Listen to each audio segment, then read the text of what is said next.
नमस्कार दोस्तों, EP online study YouTube channel में आप सभी का पुनः स्वागत है। हम मनोविज्ञान में बुद्धि चैप्टर के बारे में चर्चा कर रहे हैं। बुद्धि के सिद्धांत चल रहे थे। क्या चल रहे थे? बुद्धि के सिद्धांत। आज बुद्धि का हम अगला सिद्धांत पढ़ते हैं, बहुआयामी सिद्धांत। छठा बुद्धि का जो सिद्धांत है वो है बहुआयामी सिद्धांत। बुद्धि का जो छठा सिद्धांत था वो था बहुआयामी सिद्धांत।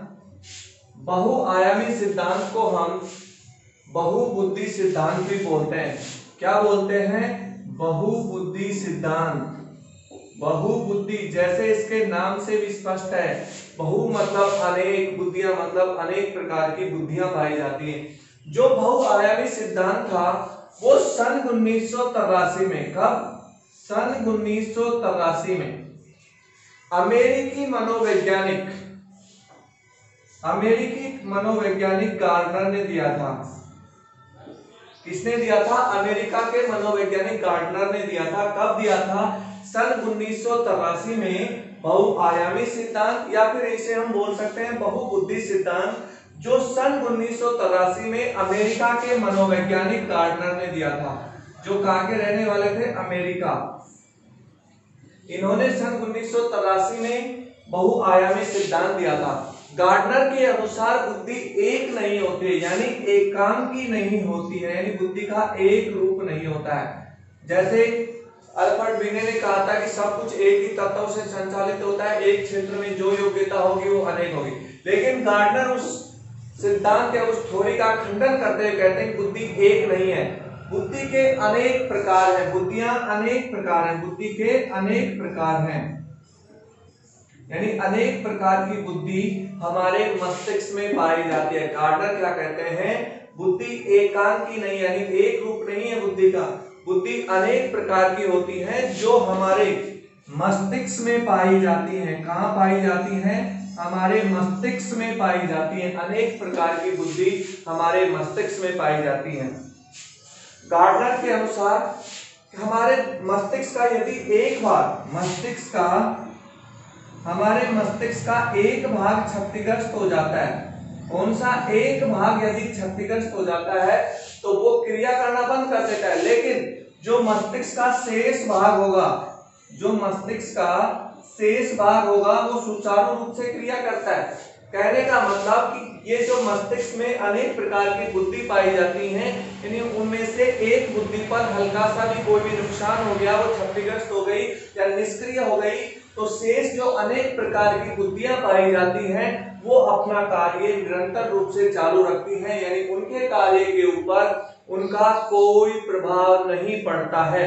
यानी अलग अलग प्रकार की बुद्धियां अलग अलग और स्वतंत्र रूप से कार्य करती हैं। अब ये बुद्धियां कौन कौन सी बताई थी गार्डनर ने, वो देखें। गार्डनर ने शुरुआत में बुद्धियां 7 प्रकार की बताई थी। कितने प्रकार की? 7 प्रकार की बताई थी, तथा बाद में इसमें संशोधन करके गार्डनर ने 9 प्रकार की बुद्धियां बताई थी। इसमें पहली आती है भाषाई बुद्धि। कौन सी आती है? भाषाई बुद्धि।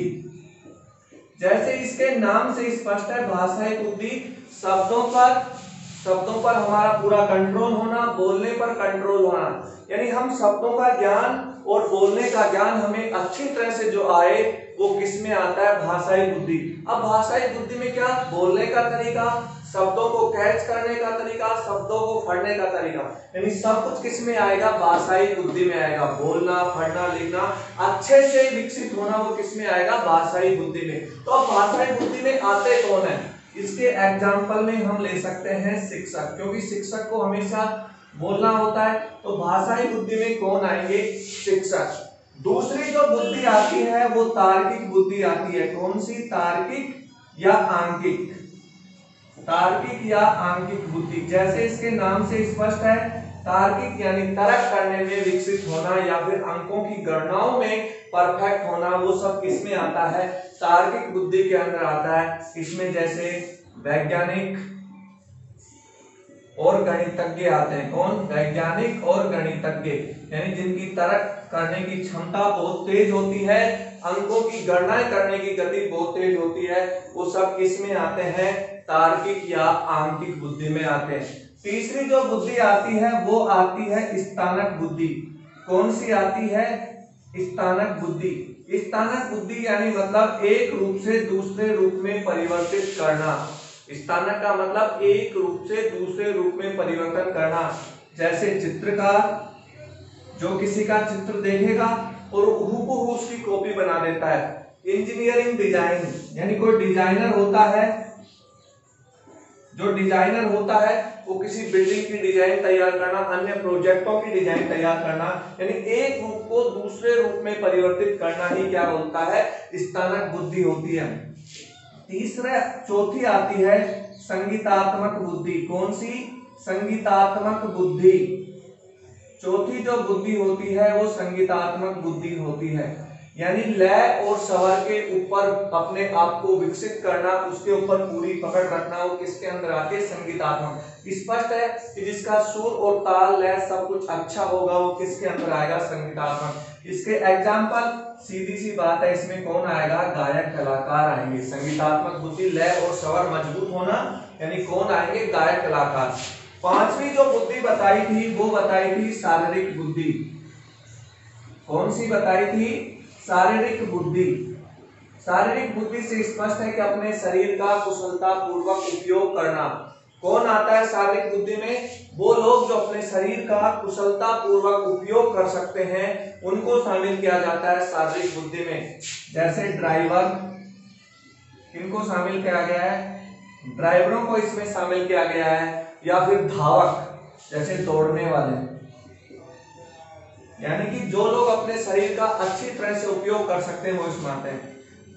भाषाई बुद्धि जो बोलने में और शब्दों में अपने आप में परफेक्ट हो वो भाषाई बुद्धि में। तार्किक जो गणना करने में, तर्क करने में परफेक्ट हो वो तार्किक बुद्धि में। जो एक रूप से दूसरे रूप में परिवर्तन कर सकते हैं वो स्थानक बुद्धि में। संगीतात्मक जिनकी लय और सुर पर अच्छी पकड़ हो, अच्छी तरह विकसित हो वो संगीतात्मक में। और पांचवी आती है शारीरिक बुद्धि, जो अपने शरीर का अच्छे से प्रदर्शन कर सके या उपयोग कर सके वो आता है शारीरिक बुद्धि में।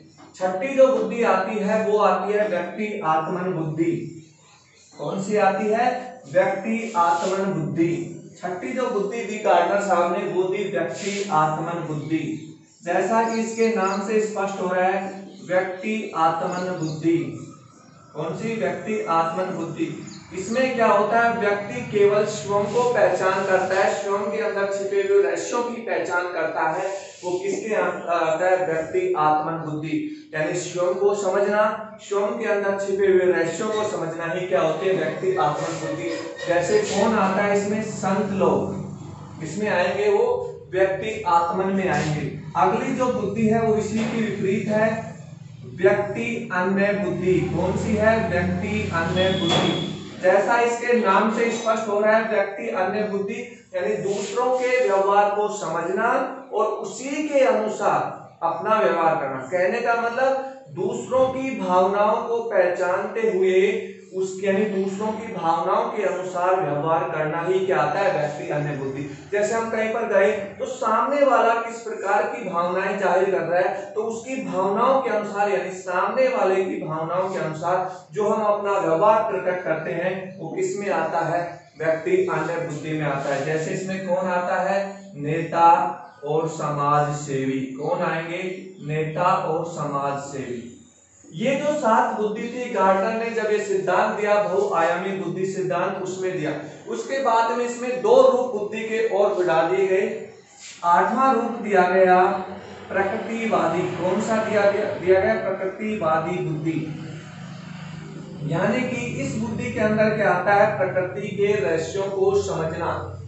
प्रकृतिवादी बुद्धि कब दी गई? 1997-98 के लगभग इस बुद्धि को इस सिद्धांत में ऐड किया गया था। कब?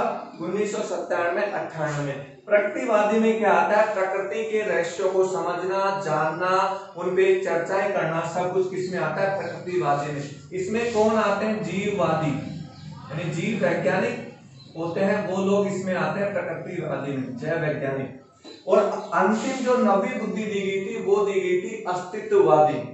कौन सी? अस्तित्ववादी। अंतिम और आखिरी बुद्धि दी गई थी अस्तित्ववादी बुद्धि। ये दी गई थी सन 2000 में, यानी 1997-98 में तो प्रकृतिवादी बुद्धि ऐड की गई और 2000 में जोड़ी गई नवी बुद्धि जो थी अस्तित्ववादी बुद्धि, यानी व्यक्ति के रहस्यों को पहचानना है किसमें आएगा, अस्तित्ववादी में आएगा। इसमें किन लोगों को शामिल किया गया, दार्शनिक लोग जो होते हैं वो अस्तित्व बुद्धि के अंडर आते हैं। कहने का मतलब क्या हुआ, बहुआयामी सिद्धांत सन 1983 में अमेरिका के मनोवैज्ञानिक गार्डनर ने दिया था।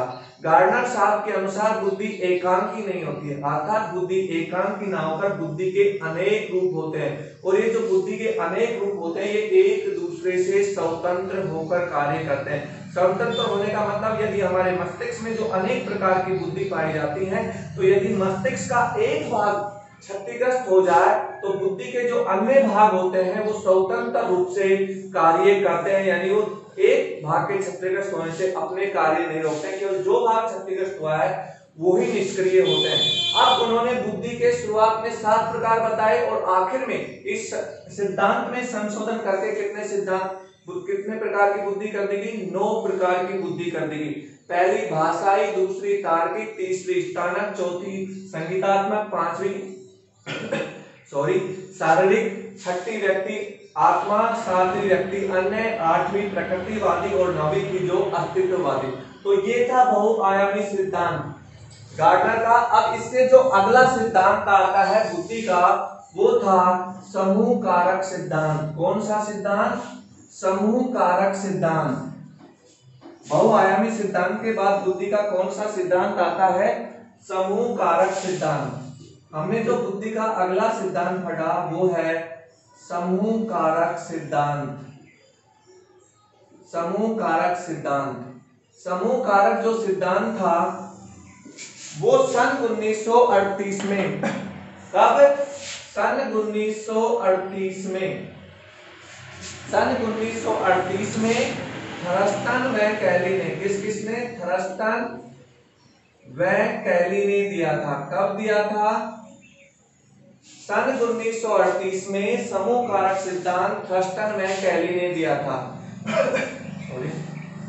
इस सिद्धांत के अनुसार बुद्धि में कई प्रकार के कारक पाए जाते हैं। ये जो समूह कारक सिद्धांत था इसमें जी फैक्टर की भी कड़ी आलोचना की गई। किस फैक्टर की, जी फैक्टर की बहुत कड़ी आलोचना की गई कि इस प्रकार का कोई फैक्टर ही नहीं होता है। थर्स्टन और कैली के अनुसार हमारे मस्तिष्क में कुछ इस प्रकार की योग्यताएं पाई जाती हैं जिन्हें थर्स्टन व कैली ने क्या कहा कि ये प्राथमिक योग्यताएं, यानी हमारे मस्तिष्क के अंदर कुछ ऐसी प्राथमिक योग्यताएं पाई जाती हैं जिनके आधार पर हम कार्य करते हैं। कैसी योग्यताएं, प्राथमिक योग्यताएं पाई जाती हैं, कुछ प्राथमिक योग्यताएं पाई जाती हैं जिनके आधार पर हम कार्य कर पाते हैं। इन्हीं प्राथमिक योग्यताओं के समूह को हम बोलते हैं समूह कारक। इन्हीं प्राथमिक योग्यताओं के समूह को हम क्या बोलते हैं, समूह कारक, जिसके ऊपर इस सिद्धांत का नाम पड़ा समूह कारक सिद्धांत। क्या पाई जाती हैं, प्राथमिक योग्यताएं जो एक दूसरे से स्वतंत्र होकर कार्य करती हैं, और इन प्राथमिक योग्यताओं के संगठन को हम क्या बोलते हैं, समूह, और जिसी आधार पर इस सिद्धांत का नाम क्या पड़ा, समूह कारक। इस सिद्धांत सन 1938 में थर्स्टन व कैली ने दिया। इस सिद्धांत में जी फैक्टर जो जनरल यानी सामान्य फैक्टर होता है उस फैक्टर की बहुत ही कड़ी आलोचना की गई।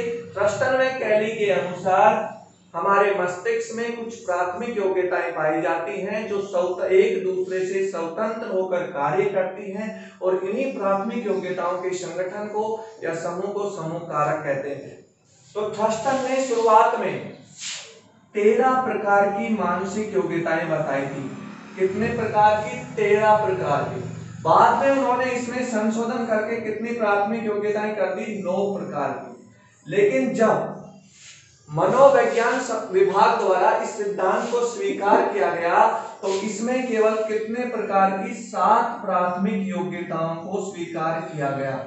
कितनी प्राथमिक योग्यताओं को स्वीकार किया गया, 7 प्राथमिक योग्यताओं को स्वीकार किया गया।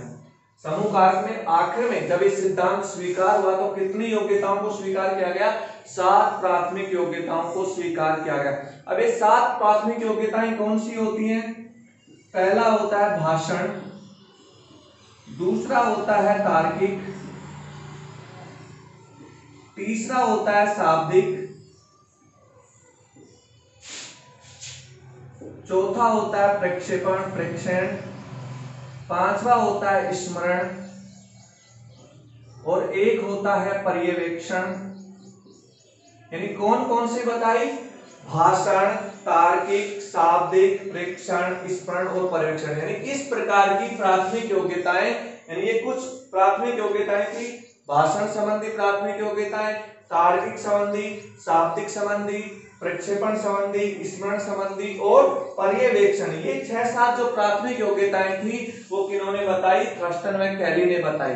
शुरुआत में कितनी? 13 प्रकार की, फिर कितनी? 9 प्रकार की और आखिर में कितनी? 7 प्राथमिक योग्यताएं। तो आज हमने बहुआयामी सिद्धांत गार्डनर का पढ़ा और समूह कारक सिद्धांत थर्स्टन व कैली का पढ़ा। बाकी जो सिद्धांत हैं वो कल के वीडियो में पढ़ेंगे। वीडियो को लाइक कीजिए, शेयर कीजिए और चैनल को सब्सक्राइब कीजिए और अपने दोस्तों के साथ इसको ज्यादा से ज्यादा शेयर कीजिए और चैनल को ज्यादा से ज्यादा पसंद